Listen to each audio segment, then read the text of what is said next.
Je m'appelle Isabelle Alibert, je travaille en fait, dans un service qui s'appelle le pôle recherche et développement. Nous, notre mission principale, c'est, de déployer de la formation à distance, de l'ingénierie pédagogique, ingénierie de formation, ingénierie pédagogique, jusqu'à la réalisation des ressources et la mise à disposition sur une plateforme LMS qui est le plus souvent la plateforme YTA CFA que certains d'entre vous connaissent. Et donc, nous, on fait ça à la demande des acteurs, soit des acteurs des Greta, donc ça peut être des projets portés par des formateurs ou des conseillers en formation professionnelle, ou à la demande du CAFOC de Bordeaux.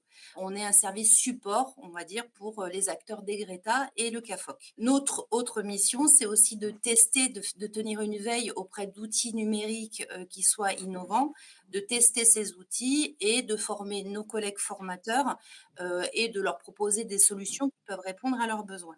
Comme nous sommes spécialisés dans la formation à distance, on est aussi souvent sollicité pour intervenir en formation. Donc, la plupart du temps, moi, mon public, c'est des formateurs. Les formations que j'anime aujourd'hui sont spécifiques à la formation à distance. Donc, ça va être comment animer une classe virtuelle, comment scénariser des parcours distanciels. Voilà, on est focus sur le sujet du distanciel. Peut-être que je laisse la parole à Camille, tu te présentes.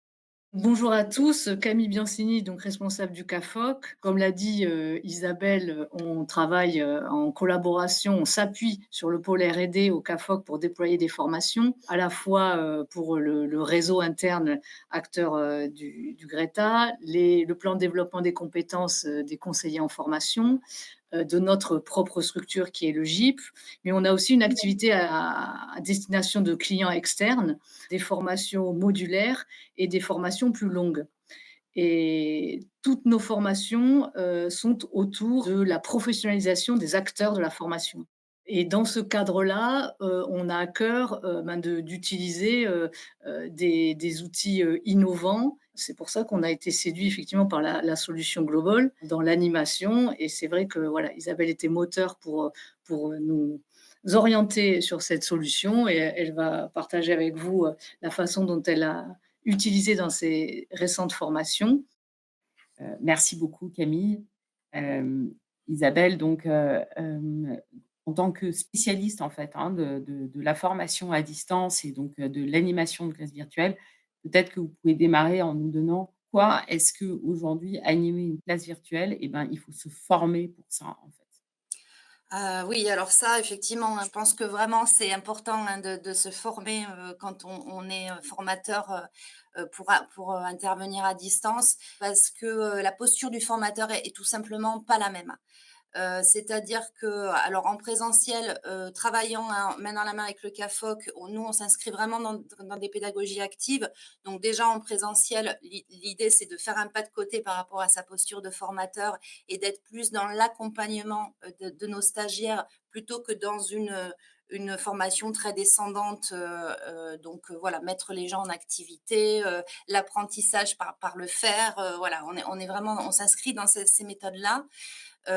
Sur le distanciel, je dirais que c'est encore pire parce que, faire de la formation descendante à distance, c'est une catastrophe, ça marche encore moins qu'en présentiel. C'est-à-dire que très vite, on va voir les caméras s'éteindre les unes après les autres, les personnes vont être sollicitées en permanence par, les mails, les notifications, Teams, que sais-je encore. Donc ça veut dire que l'attention, elle est beaucoup, beaucoup plus difficile à garder à distance et donc pour ça, il y a quand même des techniques, hein, qui permettent de maintenir, l'attention, et puis il faut pas oublier qu'on n'a pas le non-verbal. Donc c'est-à-dire qu'on peut aussi avoir l'impression que tout le monde est très attentif, et pas du tout. Il faut avoir des compétences en animation et c'est là aussi où l'outil est important parce qu'il y a des outils qui vont être plus ou moins aidants, pour nous permettre de garder nos stagiaires avec nous pendant les classes virtuelles. Je crois qu'on avait également, partagé, ensemble, Isabelle, le fait que, finalement, la mise en œuvre des pédagogies actives, on va dire avant la crise sanitaire, bon, elles étaient là déjà, hein, parce que vous me rappeliez d'ailleurs que c'était des concepts qui dataient pas, d'aujourd'hui, hein, mais bien des années, 50-60, hein. Mais finalement, la crise sanitaire et donc le fait que tout le monde soit passé sur de la visio, type, Teams, ou Biblioboton, ben, finalement a fait perdre, du savoir-faire sur cette pédagogie-là, en fait. Oui, tout à fait. Après, effectivement, au moment de la crise sanitaire, on a tous fait comme on pouvait, il a fallu basculer, les cours présentiels en distanciel très, très vite, hein, donc là, c'était, des heures et des heures de visio, descendante, je pense que beaucoup de stagiaires s'en souviennent douloureusement, mais les formateurs aussi, hein, ça a été compliqué pour tout le monde. En tout cas, s'il y a un avantage et c'est que ça a permis à tout le monde de se dire: «Bah, on n'est pas au niveau et il va falloir peut-être s'y mettre» parce que, on s'est tous quand même rendu compte que c'était pas du tout satisfaisant et qu'il fallait, faire autrement. Ça a permis aussi, je pense, de faire évoluer énormément les pratiques très vite. Voilà. Donc moi, pour ma part, quand j'ai commencé à intervenir à distance, donc j'ai commencé avec des outils comme Google Meet, Zoom, Teams ou Big Blue Button. Et déjà dans mes pratiques pédagogiques, ça ne me convenait pas. Je me sentais, complètement coincée dans ces outils-là. Je trouvais ça pas convivial, je trouvais ça très, compliqué aussi, créer ces salles, envoyer les gens en sous-groupe, paf, les faire revenir d'un coup, voilà, c'est vraiment, des outils, en tout cas qui moi ne me convenaient pas dans ma façon d'appréhender les choses. Comme je tiens quand même une veille assez importante et j'ai suivi pas mal de formations aussi sur la formation à distance, Heu, le premier outil, moi, que j'ai découvert qui a changé ma façon d'animer, c'est un outil qui s'appelle Gazer. Alors qui est pas très connu, hein, du public, mais moi que j'ai connu en suivant, une classe virtuelle, proposée par, Sylvain Lacaresse. Je pense que, oui, il y a pas mal d'entre vous, qui le connaissent. Pour les gens qui sont intéressés par la formation à distance, c'est un enseignant-chercheur de l'université de Rennes qui fait beaucoup sur la formation à distance et qui est très à la pointe.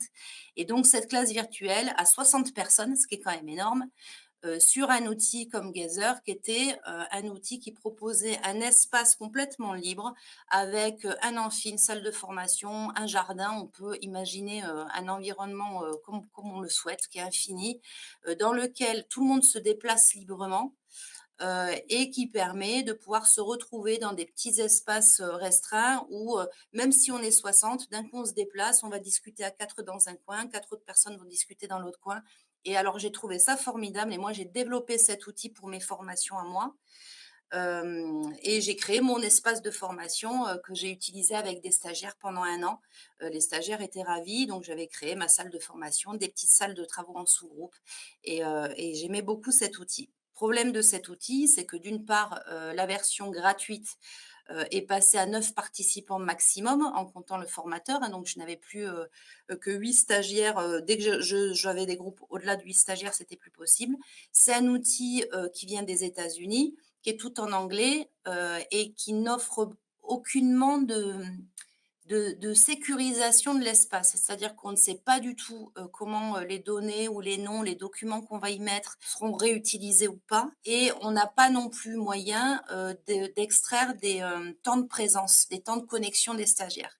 Et ça, je pense que vous le savez tous, ça c'est quand même une contrainte, hein, que l'on a, de plus en plus, c'est que les financeurs des formations, les OPCO, nous demandent régulièrement, comme, preuve de suivi des formations à distance, les relevés de connexion sur les classes virtuelles. Donc voilà, j'ai fini par ne plus pouvoir utiliser cet outil. Je suis repassée très douloureusement, à Teams et Big Blue Button et j'ai fait des recherches quand même en me disant: «Mais c'est pas possible, il faut bien que je trouve une solution, pour pallier à ce manque», et c'est là où je suis tombée sur Global. Et donc j'avais eu, aussi des personnes au Global au téléphone. Je me suis intéressée à cet outil-là. Je l'ai utilisé dans sa version gratuite avec 4 stagiaires qui ont bien voulu se prêter au jeu. On a un peu visité l'espace, voir ce qui était possible de faire, et là, je me suis dit: «C'est vraiment intéressant». Je suis allée voir, Camille, du CAFOC en lui disant: «Écoute, moi j'ai un outil, qui m'intéresserait fortement à utiliser, en classe virtuelle avec les stagiaires. Je pense que ça peut répondre aussi à cette image, de pédagogie active et d'innovation en formation, que veut afficher, le CAFOC, et donc voilà, je te propose de tester cet outil dans un premier temps, et c'est aussi ce que Camille m'a dit. Elle me dit: «OK, tu le testes, puisqu'il y a 1 mois, d'utilisation gratuite, hein, je crois», Sophie, tu me coupes, hein, si jamais je dis des bêtises, et donc Camille me dit: «Utilise-le, mais en situation réelle avec un groupe en formation.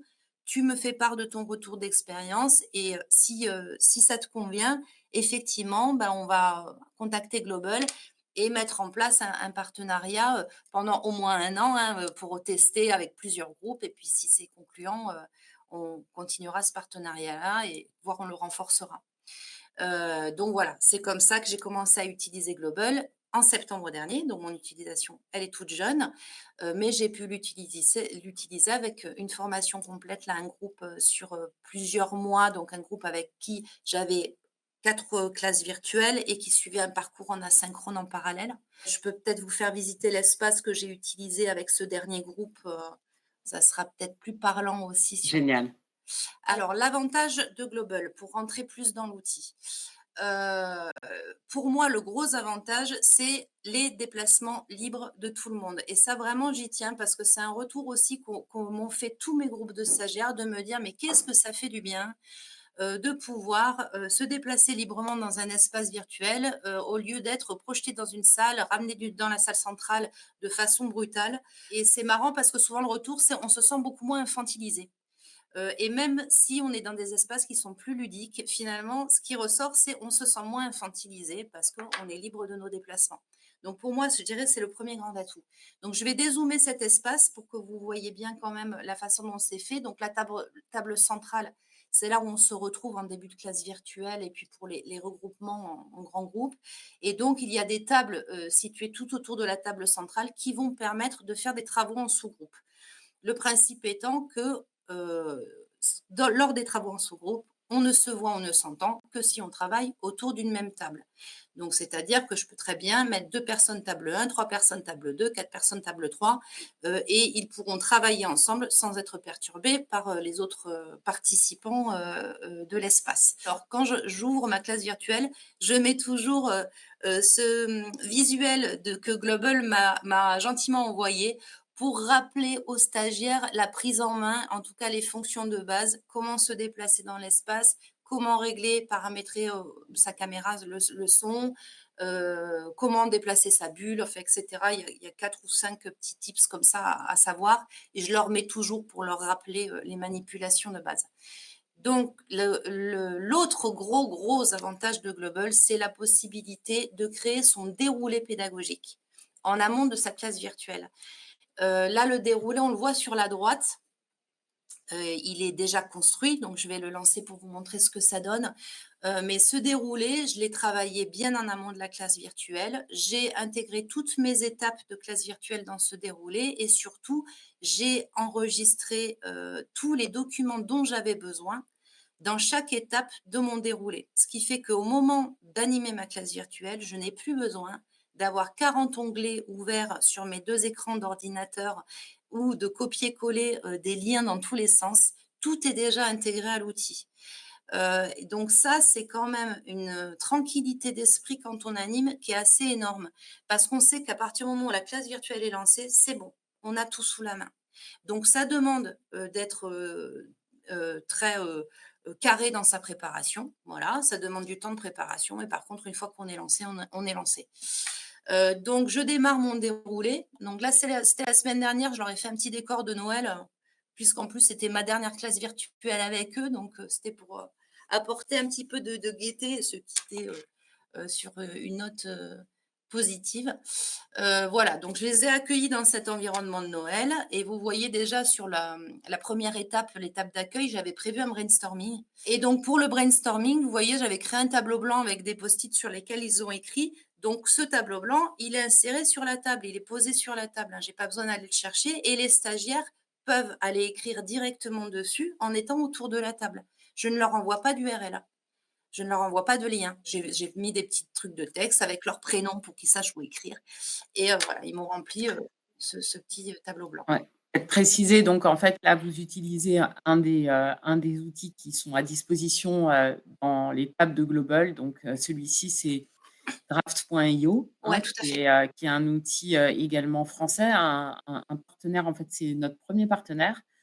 Et donc, quand vous utilisez, Draft dans Global, pour faire des post-it comme ça, mais vous pouvez Voilà, l'utiliser, gratuitement, avec, tout un tas de templates qui sont à disposition. tout Voilà. à fait. Et on peut aussi utiliser les propres outils qu'on a l'habitude d'utiliser. C'est-à-dire que moi, j'utilise aussi beaucoup la suite d'outils de la Digitale, qui sont, libres et gratuits, et j'ai vraiment je les aime beaucoup. Je travaille aussi avec le tableau blanc, le Digiboard de la Digitale et je peux l'intégrer de la même façon sur ma table, sans devoir copier de lien, à mes stagiaires. J'avais même inséré un petit chrono parce que je leur avais dit: «Vous avez 3 minutes pour me proposer une réponse, donc vous pouvez lancer le chrono, il s'affiche en haut pour les stagiaires aussi, ça fait un petit, ding ding rouge là quand c'est fini». Mais je peux aussi l'arrêter, le relancer, voilà. Je me mets des notes aussi, moi, des petits, pense-bêtes, à l'intérieur. Voilà, je me dis: «Attention, présentation de la séance», je vais leur dire qu'il s'agit pour eux d'animer une activité en binôme ou en trinôme et je me remets la consigne de brainstorming. Donc je peux aussi insérer des pense-bêtes à l'intérieur. Une fois que ma phase d'accueil, que j'avais estimée à 20 minutes, est passée, il y a juste à cliquer sur suivant et l'environnement change. Et donc là, je passe dans l'activité, de travail en sous-groupe. Donc ça veut dire qu'à partir du moment où je passe dans cette, configuration-là, les stagiaires vont pouvoir rejoindre leur table de travail autour de l'espace et aller travailler en sous-groupe. Donc là, j'ai personnalisé chaque table avec leur prénom pour pas qu'ils se perdent, hein, dire: «Voilà, vous allez bien sur la table où il y a votre prénom». Je fais toujours moi des petites tables de couleurs parce que, j'utilise beaucoup les codes couleurs avec les stagiaires, le groupe bleu, le groupe vert, le groupe rouge. Et donc à partir du moment là où on passe en sous-groupe, si je vais par exemple sur la table du groupe 1, bah, sur leur table, j'ai posé une fiche d'activité sur lequel je voulais qu'ils travaillent. Donc là, c'est un Google Slide, c'est un partage de Google Slide et là, ce groupe-là a travaillé directement sur sa fiche de Google Slide. Si je reviens, sur le deuxième groupe, c'est un autre Google Slide, bien sûr, avec leur fiche à eux, sur laquelle ils doivent travailler. Mais ça veut dire que là, de la même façon, je n'ai pas à copier-coller 4 URL différents pour mes 4 sous-groupes. Ils vont venir travailler directement sur le document que j'ai préparé pour eux. Sur la table, je leur ai aussi mis j'avais préparé un Genially. Puisque là, l'idée, c'était qu'ils utilisent un outil numérique pour animer une séance à distance, hein. Comme je forme des formateurs, on est toujours dans ce truc un peu compliqué là. Je leur avais préparé un Genially avec une sélection d'outils pour animer à distance. J'ai aussi mis le Genially sur la table en leur disant: «Si vous avez besoin d'idées, je vous ai mis le Genially sur la table, donc allez consulter le Genially, vous allez avoir des idées d'outils et après revenez sur votre fiche et vous pouvez, préparer votre activité sur la fiche». Donc, ils ont tout à disposition tout le temps. Et bien sûr, ils savent aussi que s'ils ont besoin d'aide, moi, je suis sur la table centrale. Donc, ils viennent me voir: «Isabelle, on a besoin de toi. Est-ce que tu peux venir en groupe 3 ? Hop, je rejoins le groupe qui m'a appelé, et tout ça est finalement très, très facile, quoi. C'est hyper fluide. Alors ça me plaît, là, Ouais. cette partie-là, je m'y arrête juste une petite minute, en fait, Isabelle, parce que c'est vrai que, actuellement, on a, plusieurs témoignages qui nous remontent, là-dessus. C'est que finalement, global, le fait d'avoir ces tables dans un même espace, permet bien entendu aux formateurs d'avoir beaucoup de fluidité pour pouvoir aller voir les apprenants et les répartir en groupes de niveau ou en groupe, voilà, kinesthésique, enfin, voilà. Mais donc de pouvoir vraiment faire, de la formation adaptée. Mais ce qui est intéressant aussi, c'est que les apprenants, en fait, comme ils savent qu'ils peuvent revenir vous voir si jamais il y a un problème, comme ils le feraient en physique, ils se sentent pas paumés, en fait et entre guillemets «abandonnés» quelque part dans une salle de sous-groupe, en attendant qu'on les ramène sur, l'espace de plénière, ce qui se fait, sur une visio, classique, de Teams ou Zoom ou tout ça, quoi. Donc c'est aussi pour eux beaucoup plus agréable. Ouais, tout à fait. Et alors au-delà de ça, parce que sur Teams, à la limite, on peut, ça arrive, hein, que les stagiaires envoient un petit message dans le chat en disant: «On a besoin de toi, on est perdu», donc bon, on y va, on passe d'une salle à une autre. Alors déjà, c'est quand même, je trouve moins fluide. Enfin moi, ça m'est arrivé de me planter, de me mélanger dans les salles, de pas envoyer les stagiaires au bon endroit. Bon, bah, c'est toujours un peu stressant à utiliser, alors que là, pour le coup, il y a un stagiaire qui va pas sur la bonne table, on va juste le chercher, on lui dit: «Bah non, toi ta table c'est là», et puis il y a pas de souci. Donc je pense que les échanges en sont très facilités. Ce que je voulais dire aussi, c'est que moi, j'ai aussi beaucoup plus de facilité à aller les voir, même sans qu'ils ne m'appellent. C'est-à-dire que je vais leur dire: «Ben, moi, je passe dans les groupes comme je le ferais en salle. Je vais passer dans les groupes pour voir si tout va bien il voit ma petite bulle se déplacer, il me voit arriver. Je dis: «Bon, ben, voilà, tout va bien». «Oui, oui, tout va bien» ou «Bah, non, justement, on avait une question à te poser». Et il me voit aussi me déplacer et faire le tour des groupes comme dans une salle. Donc c'est pareil, c'est pas intrusif, je trouve. Voilà, c'est en toute transparence. Il me voit m'approcher, quoi. Donc ça, j'aime bien aussi ce principe-là, où c'est pas intrusif aussi, où je débarque pas dans la salle sans prévenir. Alors l'avantage aussi, c'est qu'on peut aussi enregistrer des annonces à l'avance. Donc moi, régulièrement, sur mes activités en sous-groupe, j'enregistre à l'avance 2 annonces. Le, fameux: «Il vous reste 5 minutes» ou «Il vous reste 10 minutes pour, faire l'activité». Donc une fois quand je lance cette annonce, tout le monde a l'annonce qui s'ouvre sur son écran et la deuxième annonce qui va être: «Merci de rejoindre la table centrale» à la fin de l'activité. Ça, c'est des annonces que j'enregistre tout le temps dans mon déroulé à l'avance, comme ça j'ai pas, j'ai même pas à m'en préoccuper pendant l'animation de la classe virtuelle. Voilà, alors si je fais suivant, donc là, l'espace passe en mode table synchronisée. Ça veut dire que là, quand je passe à l'étape restitution de l'activité en grand groupe, où que soient les apprenants, ils m'entendront. Donc pour le coup, si j'en ai quelques-uns qui traînent sur une table, qui finissent vite, vite leur activité, je peux aussi leur dire: «Bah, merci d'insister un peu, merci de nous rejoindre, on vous attend pour commencer la restitution». Là, on s'entend tous, dans l'espace.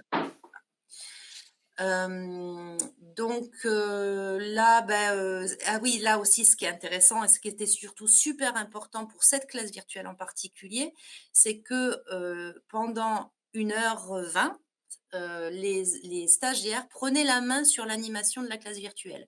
Puisque mon but était de les mettre en situation réelle d'animation d'une activité avec un outil numérique de leur choix. Donc là, j'avais 4 sous-groupes. Les 4 sous-groupes tour à tour ont pris la main, c'est-à-dire qu'ils avaient la main sur la table, ils ont pu projeter ce qu'ils voulaient, ils pouvaient partager leur écran. Je n'ai pas de droits supplémentaires, enfin, en un clic, je leur donne les droits sur l'espace. Ce que ne permet pas, je crois, hein, de faire Teams du tout parce que, suivant, la façon dont on enregistre les gens, dans la classe virtuelle, on a un statut qui fait qu'on ne peut pas forcément prendre la main.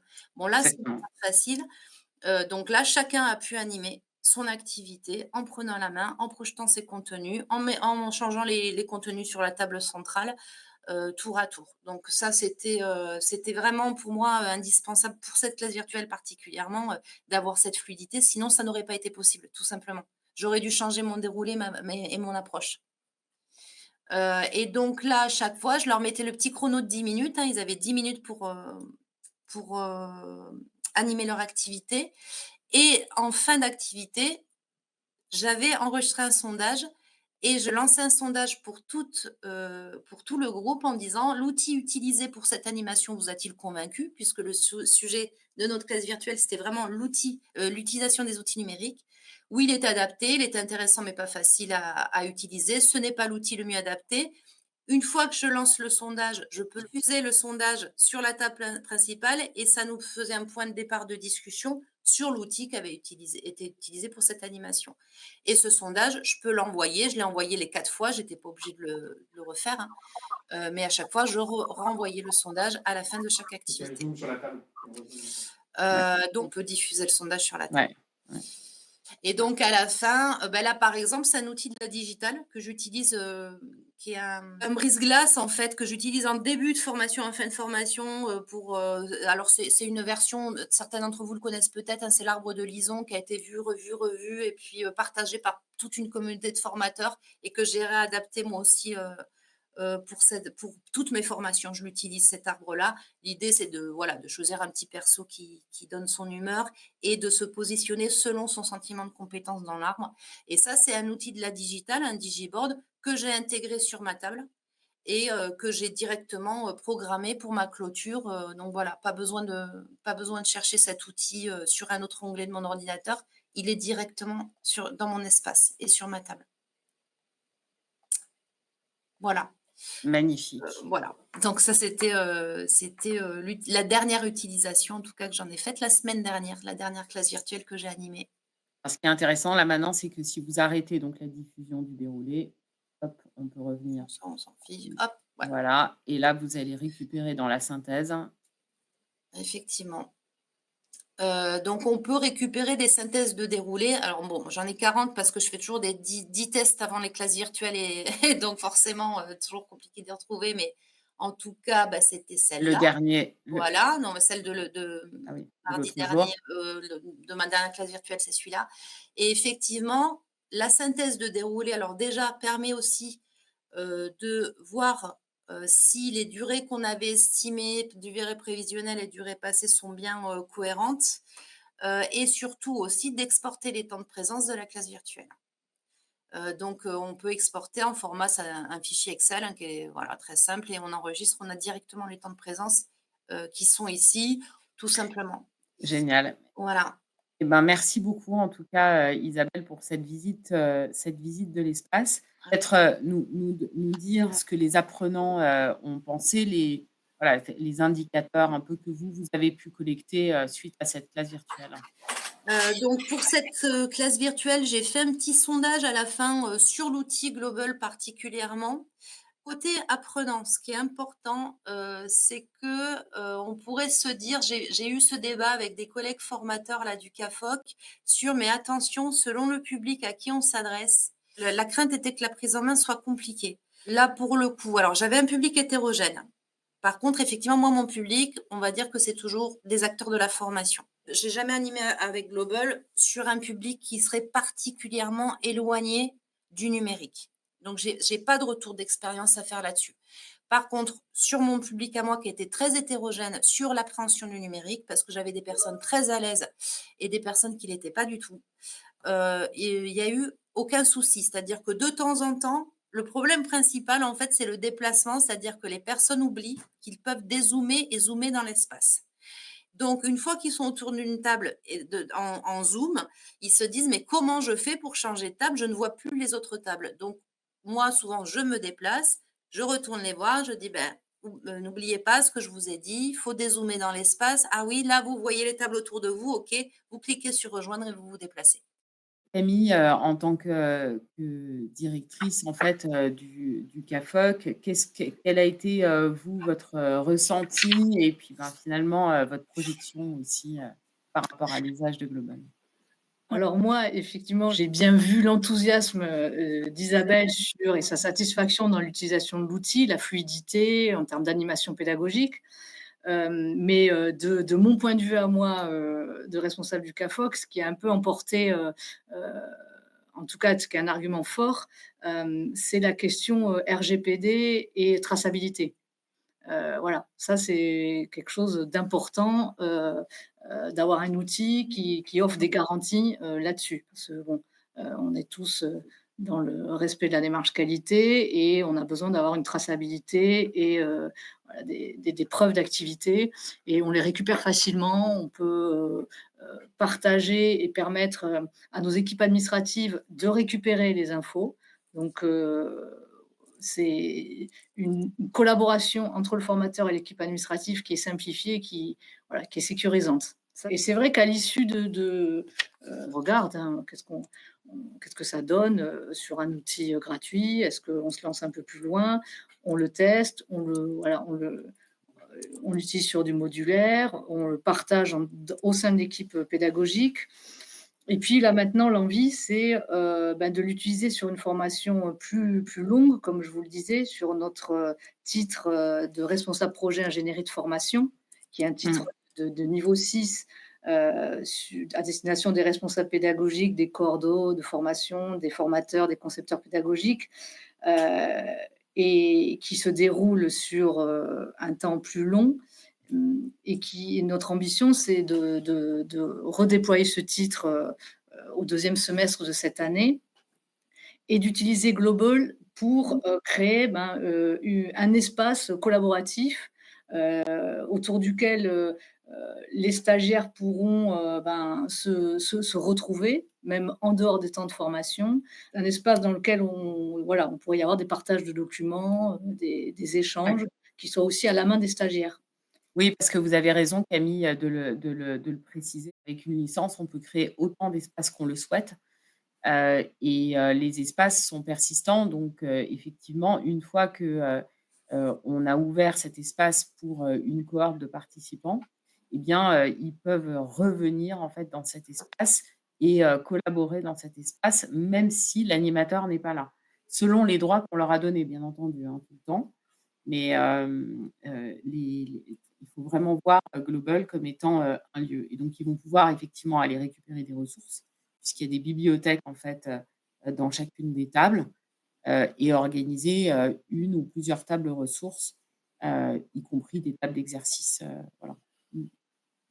Ah, effectivement, ça me permet aussi de rebondir sur un point, que je n'ai pas évoqué. Moi, sur cette dernière formation-là que j'ai animée, mon lien donc j'ai gardé le même espace pour les 4 classes virtuelles, mais avec 4 déroulés différents. Ce qui m'a permis finalement d'avoir un seul et unique lien pour mes stagiaires, que je leur réenvoyais de temps en temps, des fois qu'ils aient perdu, le mail ou qu'ils n'arrivent pas à se connecter sur la plateforme LMS, parce que le parcours était aussi, au sein d'une plateforme. Mais au moins, c'est un lien unique. Moi, j'ai juste à changer mon déroulé à chaque fois, mais on se retrouve toujours dans le même espace. Et c'est vrai que là, moi, j'y ai vu un avantage pour des formations longues, effectivement, où on peut créer un espace qui est vraiment dédié aux stagiaires et dire, bah, ça, c'est votre espace. Vous avez besoin de discussions informelles, vous pouvez les avoir. Parce que dans le distanciel, hein, souvent pour ceux qui ont l'habitude de travailler à distance, et c'est aussi un point, de vigilance à avoir, c'est que les discussions informelles sont beaucoup moins possibles à distance.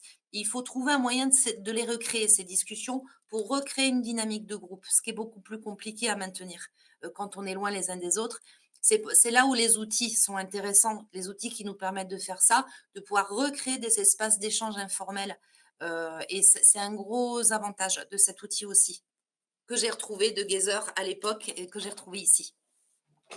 Génial et qui est important, hein, la convivialité. C'est vrai que dans une classe virtuelle, aussi bien que dans une classe normale d'ailleurs, ça contribue aussi à mémoriser finalement, parce qu'on va mémoriser des moments, avoir des émotions et on sait que la partie émotionnelle est aussi importante dans la partie, pour l'ancrage, quoi. Ouais. Notre objectif et je le disais en intro, on essaye de donner un maximum de sens, à ce que l'on fait et donc on accompagne, sur la transformation des formateurs aussi, hem, avec, une académie qui est ouverte à tous, qui permet, environ, sur un rythme de 2 fois par mois d'assister à des, activités collaboratives, avec, Mégane, qui, s'occupe de cette académie.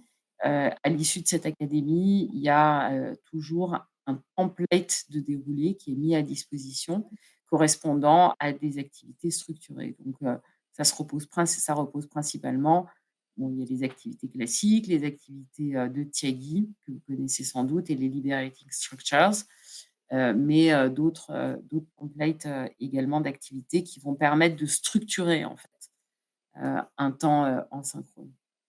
L'autre élément, c'est que, c'est nous qui prenons en charge toute la partie prise en main, de la plateforme. Quand vous avez une licence, les gens s'inscrivent, et c'est gratuit, c'est inclus dans la licence, s'inscrivent à des ateliers de prise en main, auprès de Aude-Marine, vont pouvoir après aller faire le filage de leur premier déroulé et on accompagne, comme ça à la transformation, des pratiques, au rythme dont les utilisateurs ont besoin. Et effectivement, alors j'en profite pour remercier Aude-Marine, Bertin qui fait partie de l'équipe Global et que j'ai très régulièrement en visio. Ça, moi, le moindre souci, j'envoie un mail, elle est hyper réactive. Et donc régulièrement, si j'ai des questions ou des oublis, de manipulation ou, des blocages aussi, hein, ça m'est arrivé, de dire: «Mais là, je me souviens plus ou j'arrive pas à faire ça». On prend rendez-vous et puis elle débloque les choses avec moi. Sur mon premier déroulé, on a pris, plus d'une heure toutes les 2 pour que je teste mon déroulé avec elle, qu'elle le vérifie, qu'on vérifie que tout fonctionnait bien, j'avais rien oublié. Sur les droits, hein, des tables, des utilisateurs, des stagiaires, j'étais pas encore tout à fait au point donc elle a pu me rappeler aussi la façon dont il fallait bien structurer, le déroulé pour pas avoir de surprise. Bon ça, c'est vrai que c'est très, très, appréciable, hein. Magnifique. Ce que je veux dire aussi, c'est qu'on fait des mises à jour, hyper régulières de Global. Global fonctionne, en open roadmap. On se nourrit de vos retours. Donc ça nous intéresse beaucoup d'avoir, les retours d'expérience, vos besoins et cetera pour qu'on adapte, l'outil au fur et à mesure. On a une roadmap qui est hyper fournie, pour, l'année 2025, avec, plein de nouveautés qui vont arriver et qui sont en cours de développement, pour, repimper l'interface, de façon à faciliter en fait justement, la prise en main, vous en parliez, et qu'il y ait moins de boutons pour, les participants et qu'à la fois ce soit beaucoup plus direct encore pour les formateurs. On est aussi en train de, travailler sur, tout ce qui est, inclusion avec, le transcript qui va arriver également. Heu Super. J'allais vous poser la question en off, en fait. Je travaille aussi sur l'accessibilité numérique ah et oui, alors l'outil de transcription, ça serait, formidable. voilà, donc ça arrive également. Et pour ça, on a encore besoin, bien sûr, on a besoin de vous. Il faut savoir que Global est une société complètement indépendante, et on a bien l'intention de le rester, voilà. Du coup, je vous souhaite, de très, très bonnes fêtes, de fin d'année, un joyeux Noël à tous, dans la joie. Voilà, moi aussi, je voulais remercier tous les participants et puis particulièrement Isabelle pour son enthousiasme et puis son partage. Euh, et voilà, on continue avec cet outil et voilà, comme je vous le disais, on le testera sur des parcours plus longs avec une prise en main dans la durée par nos stagiaires sur le nouveau RPIF qui ouvrira à la rentrée 2025. Magnifique. Merci à tous. Merci à tous. Merci tout le Merci monde. Merci beaucoup. beaucoup. Merci. Merci beaucoup. Bonne Merci beaucoup journée. Isabelle. Merci Bonnes beaucoup. vacances.